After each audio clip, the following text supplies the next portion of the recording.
Ele não criou para a gente nascer, viver e morrer e acabar. Não. Ele criou o ser humano para viver eternamente, mas infelizmente o ser humano, ele escolheu cair no pecado, que é uma escolha da gente, e às vezes a gente escolhe continuar no pecado. Mas Deus, ele tem, muito antes do homem pecar, antes de Deus criar todas as coisas, ele já tinha um plano, porque sabia que o homem, ele ia pecar, ele ia transgredir a lei de Deus. Como esse homem que a gente vai falar aqui um pouquinho, que a gente até já citamos o nome dele aí na lição da escola sabatina, foi um homem que cometeu os seus erros, mas eu vejo assim, que a partir do momento que ele se converteu, ele realmente quis estar um dia quando Jesus voltar, de pé e dizer: eis-me aqui, Senhor. Vamos fazer uma oração. Oremos. Santo Deus, bondoso Pai, louvado seja o Teu nome para todos sempre. Obrigado, meu Deus, por mais uma oportunidade de vida que o Senhor nos dá nesta manhã de sábado, por estarmos aqui na Tua casa, e queremos nesta hora que o Senhor nos ajude, nos dê discernimento da Tua palavra, para que nós possamos, assim, meu Deus, entender o que o Senhor quer para nós e viver realmente como muitos homens do passado viveram, assim como esse que nós vamos citar agora. E o nosso maior exemplo é Cristo Jesus. Mas como ser humano, podemos ter exemplo de pessoas que andou com o Senhor. Obrigado por tudo, nos dá entendimento em nome de Jesus. Amém. Amém. Irmãos, eu vejo aqui, Paulo foi um homem que cometeu muitos erros, inclusive a Bíblia diz que ele perseguiu cristãos, matou gente, participou do apedrejamento de Estevão, que ele era um diácono. E a maneira como Paulo se refere na questão das suas epístolas, ou cartas, como está escrito, a gente vê aqui no livro de Efésios. Gostaria que vocês abrissem suas Bíblias. No livro de Efésios, eu lendo a história de Paulo, toda a lição da escola sabatina, e é muito interessante. Efésios capítulo 1, é um livrozinho até um pouco meio difícil da gente encontrar, mas a gente encontra. E aqui nós vamos falar um pouco de Efésios, depois nós vamos citar algo que é importante para nós, que o que Deus quer para nós. Aqui em Efésios capítulo 1 diz o seguinte: Paulo, apóstolo de Cristo Jesus, por vontade de Deus, aos santos que vivem em Efésios e fiéis em Cristo Jesus. Veja como Paulo se refere aqui na questão das cartas que ele escreveu a Deus, né? Paulo, apóstolo de Cristo. Ele diz mais, de Cristo Jesus, por vontade de Deus. Não foi por vontade dele, não. Por vontade de Deus, né? Deus quis, mas ele abriu a porta do seu coração, Deus entrou e agora fez a obra que fez na vida de Paulo, ao ponto dele chegar a dizer assim: sejam os meus imitadores como eu sou de Cristo. Paulo chegou a dizer isso, né? E diz mais, graças a vós a outros e paz da parte de Deus, nosso Pai, de nosso Senhor Jesus Cristo, da parte de Deus, da parte de Jesus. E aqui diz assim, que os crentes em Efésios, né? Ali Paulo celebrando, pregando ali para as pessoas ali de Efésios. E um pouquinho mais abaixo, no versículo 12 seguinte: a fim de que somos para louvor da sua glória, nós os que de antemão esperamos em Cristo, em quem também vos, depois que ouvistes a palavra da verdade, o evangelho da vossa salvação, tendo nele também crido, fostes selados com o Santo Espírito da promessa. Pela vontade de Deus, né? A vontade de Jesus, somos selados pelo poder do Espírito Santo Mas para que serve esse selo? Porque nós somos selados, né? Deus, ele tem uma promessa, ele fez uma grande promessa. Eu quero pedir que vocês abram aí no livro de Apocalipse. O nosso selo, o nosso selamento, a nossa preparação, Deus agora tem uma promessa maravilhosa para cada um de nós, né? Para todos aqueles que estão lutando, como está escrito lá em Romanos capítulo 8, versículo 28, porque todas as coisas cooperam para o bem daqueles que amam a Deus. Será que todo mundo ama a Deus? A gente falar, até papagaio fala que ama, né? Mas realmente lutar para servir a Deus, às vezes estão servindo qualquer outra coisa, menos a Deus, né? A Bíblia chega a dizer o seguinte, que o ser humano amou mais a criatura do que o Criador. Não só amou, ainda hoje ama mais a criatura do que o Criador. Tivemos uma festa agora esses dias aqui em Jeremoabo. Teve um cantor lá chamado Wesley. Eu não vou dizer o restante porque palavra até feia, né? E você sabe quanto que é o cachê desse homem para ele vir para uma festa dessa? 700 mil. Ele já foi cotado para cantar em Cícero Dantas. E uma irmã da igreja, que eu não vou citar o nome, ela disse: se ele vier para Cícero Dantas, eu vou deixar de ser crente, porque eu vou para a festa. Aí vem o texto: amando mais a criatura do que o Criador. Quem nos criou? Quem nos fez? Quem nos dá a vida? Quem nos dá tudo que nós temos? Deus. Então nós devemos adorar quem? A Deus ou a Wesley? A Deus. O Wesley, quando ele terminar o programa, ele vai embora com o bolso cheio de dinheiro, viver a vida dele lá de glória, né? E os outros vão embora sem dinheiro, bêbado, com a cabeça cheia de droga e quem sabe outras coisas. Não é assim? É verdade. Adorando a criatura em vez do Criador. Mas Deus, de tão bom que Ele é, que nós não merecemos a bondade de Deus, nós não merecemos. O que é que diz Romanos 6, 23? O salário do pecado é a morte. O salário do pecado é morte. Mas Deus diz um pouquinho mais para baixo: mas o dom gratuito de Deus é a vida eterna por Cristo Jesus nosso Senhor. É gratuito, né? Em João 10, diz o seguinte: o diabo veio aqui matar, roubar e destruir. Jesus diz assim: eu vim para que tenham vida e tenham com abundância. Em todos os rebates que Deus rebate Satanás, é só a bondade para a gente. Quer dar a vida, quer dar uma vida com abundância, né? Quer nos amar sempre. E não só isso, Ele quer dar mais coisas. Que vem Apocalipse capítulo 21, versículo 1, diz o seguinte: olha, vi novo céu e nova terra, pois o primeiro céu e a primeira terra passaram, e o mar já não existe. Vi também a cidade santa, a nova Jerusalém, que descia do céu, da parte de Deus, ataviada como noiva, adornada para o seu noivo. Por que essa comparação que Deus fez? Você sabe me explicar? Porque Deus disse assim: ataviada como noiva. Por que será? Ele fez a comparação da nova Jerusalém com uma noiva preparada para o seu noivo.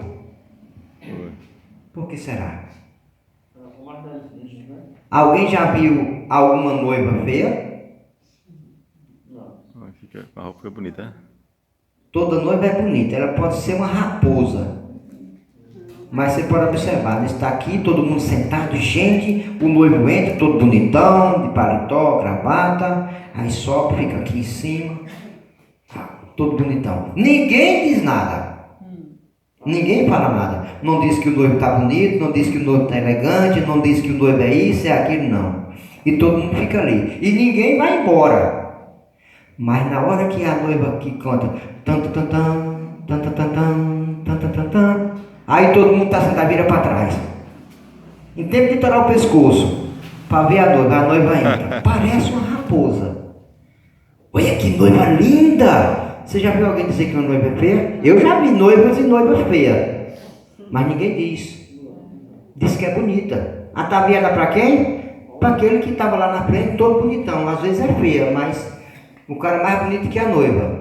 E Jesus compara a sua igreja como uma noiva. E a Nova Jerusalém é a capital aonde Deus quer colocar todos aqueles que estão prontos. Mas para isso, não é qualquer um que vai. Às vezes a gente fala para pessoas que não conhecem a verdade e acham que tudo que a gente fala aqui é besteira, é conto de fada, mas não é. Se achar dessa maneira, então está dizendo que a palavra de Deus é mentirosa. Porque o que está escrito aqui é a pura verdade. E nós sabemos disso. E isso vai acontecer. Deus tem preparado essa nova cidade para que todos aqueles que estejam prontos, ou que estejam se preparando agora para no dia estar pronto, e morar nessa cidade. E essa cidade não é em outro local não. É nessa terra, mas só que restaurada. Abra isso, 1 Coríntios capítulo 15, um pouquinho lá para frente.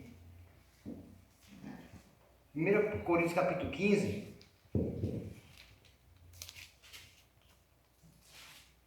Romanos, Atos, Romanos, Coríntios. 1 Coríntios capítulo 15.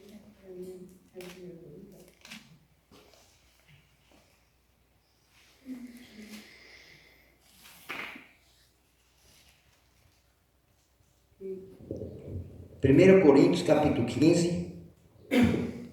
Vamos ver o que é que Jesus ele quer fazer, o que é que Deus quer fazer conosco para que nós possamos morar nessa cidade. Paulo, ele passou pelo que passou, mas ele se preparou. Paulo ainda não foi para o céu. Ele está morto. Ele está no pó da terra. Ele não foi para o céu. Maria, a mãe de Jesus, está no pó da terra. A gente falando assim, as pessoas que têm uma outra crença acham que a gente está falando besteira. É loucura. Mas a Bíblia diz que o que é loucura para os homens, para Deus, é a sabedoria. E o que é sabedoria para os homens, para Deus é loucura. É o contrário. E aqui 1 Coríntios capítulo 15, versículo 51 diz o seguinte, ó. Eis que vos digo um mistério. Nem todos dormiremos, mas transformados seremos. Todos, num momento, num abrir e fechar de olhos, a ressoar da trombeta, a trombeta soará. Os mortos ressuscitarão incorruptíveis e nós seremos transformados. Aqui a Bíblia está dizendo que todos aqueles que morreram fazendo a vontade de Deus, quando Jesus voltar, que a trombeta tocar, ele vai levantar do pó da terra aqueles que fizeram a vontade de Deus, e naquele momento a Bíblia diz, no abrir e fechar de olhos, eles são transformados. Transformado o nosso corpo. Esse corpo pecador deixa de ser pecador. Por isso que quando você vai para a Bíblia diz assim, que Elias foi para o céu com o corpo que tinha. Enoque foi para o céu com o corpo que tinha. Moisés foi para o céu com o corpo que tinha. Mas como? Se a Bíblia diz que nenhum pecador foi para o céu, a Bíblia está mentindo? Não. Para eles irem para o céu, eles primeiro precisaram passar por uma transformação. Eles foram com o mesmo corpo, mas transformado.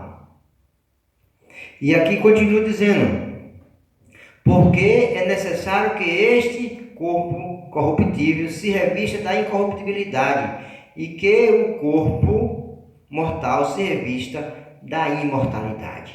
Nós que somos mortais, nesse momento, Jesus vai transformar o nosso corpo num corpo imortal, para que todos vão morar nessa nova cidade chamada Jerusalém. Mas, repito, é todo mundo que vai? Não.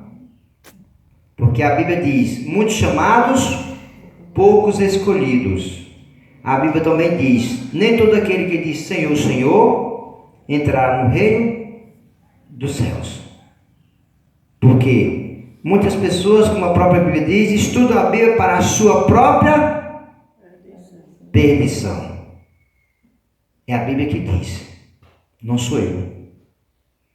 Pode ser eu que esteja estudando para a própria perdição, pode ser vocês. Só Deus sabe como que nós estamos agindo, estudando e agindo. Por isso que a Bíblia diz em Mateus capítulo 7, não julgue para que não sejais julgado. Lembra da mulher pecadora? Quando foram para apedrejar, Senhor, essa mulher foi apanhada em adultério e a lei de Moisés diz que nós precisamos apedrejar ela. Jesus ali diz o quê? Aquele que não tem pecado, atira a primeira pedra. E nós, infelizmente, nós temos esse grande defeito de muitas vezes não só julgar, que julgar você pode até julgar, mas de dar a sentença. Muitas vezes nós não só julga, nós também dá a sentença. Olha, esse aí não tem jeito, já deu a sentença, ele vai morrer. Já deu a sentença. Nós não somos juiz. Julgar você pode até julgar, mas só não pode dar a sentença. E no versículo 54 é o seguinte: e quando este corpo corruptível se revestir da incorruptibilidade, e o que é mortal se revestir da imortalidade, então se cumprirá a palavra que está escrito: tragado foi a morte pela vitória. Quando nós formos transformados, a Bíblia diz que nós nunca mais vamos passar pela morte, porque a morte aí vai ser tragada neste momento. E a gente vê, a Bíblia ela fala de dois grupos de pessoas. Como a gente vê na Bíblia que existem dois evangelhos, um verdadeiro e o falso. A Bíblia diz que existem dois senhores, Deus e o diabo. E a Bíblia diz também que vai existir dois grupos de pessoas, aquele que vai ser salvo e aquele que vai ser perdido. Aí a gente pode se perguntar: meu Deus, qual será o grupo que eu estou hoje? Será que eu estou no grupo dos salvos ou estou no grupo dos perdidos? E no dia que Jesus voltar, será que eu vou estar no grupo dos salvos ou dos perdidos? Essa é uma pergunta que nós precisamos fazer para nós mesmos, não para Deus. E é uma coisa que nós devemos nos preocupar e lutar para que a gente possa estar do lado dos salvos. Amém.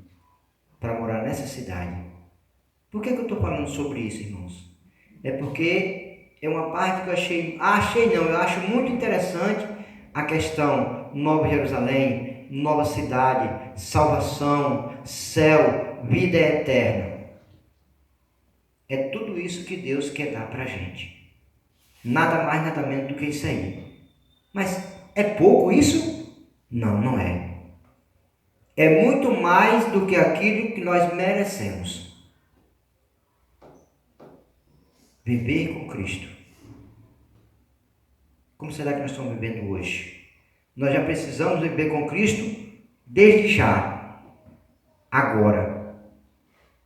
Porque se nós vivemos com Ele hoje, quando Ele voltar, nós não precisamos nos preocupar. Porque nós estamos sempre com Ele. E Paulo, quando ele escreve as suas cartas, assim, apóstolo, né? O apóstolo Paulo diz assim, pela vontade de Deus e não pela vontade dele.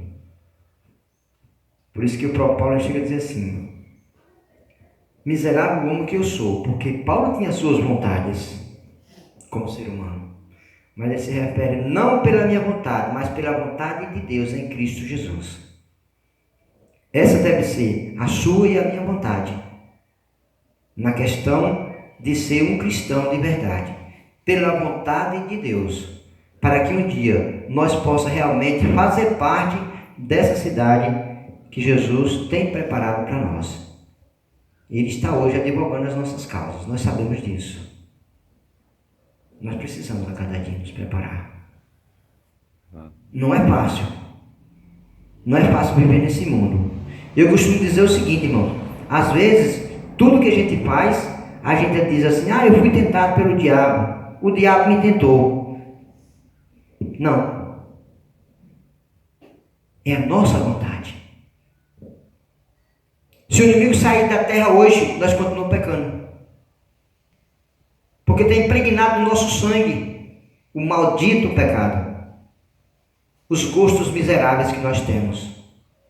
E aí, se a gente não mudar, nós não vamos fazer parte dessa cidade santa. Não vamos fazer parte desse povo que Deus tem preparado para essa cidade. Como será que nós estamos vivendo? A nossa vontade ou a vontade de Deus? O que será que nós estamos preparando para Deus? Alguma coisa boa ou só resto? Muitas vezes nós temos feito isso. Deus merece tudo. E nós não merecemos nada. Na maioria das vezes nós somos só o resto para Deus. Às vezes as pessoas falam em questão de dízimo. Mas Deus não está querendo isso de você. Deus quer você e a mim. Assim como o próprio Paulo. Assim como Deus resgatou Paulo e quis Paulo, Ele também quer você e a mim. São perguntas que nós precisamos fazer para nós mesmos. Como eu estou vivendo? O que eu sou para Deus? Quais são os meus gostos? Muitas vezes os nossos gostos nos desviam dos caminhos do Senhor. Eu preguei um outro dia aqui falando sobre a questão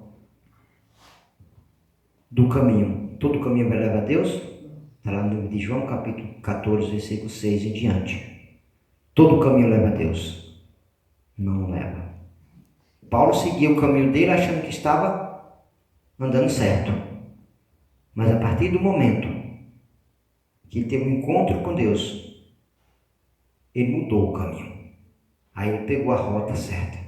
Porque ele estava se desviando, procurando outros tipos de caminho para chegar até Deus. E não chega. Para habitar na Nova Jerusalém, precisamos mudar realmente a nossa vida. Eu não falo por vocês, eu falo por mim. Preciso mudar a minha vida.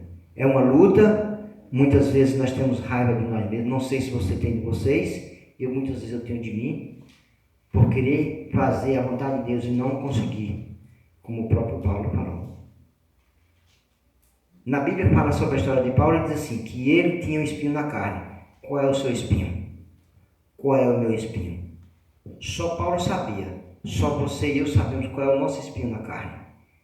Que faz com que a gente se afaste de Deus. Nessa manhã existem perguntas dentro de nós.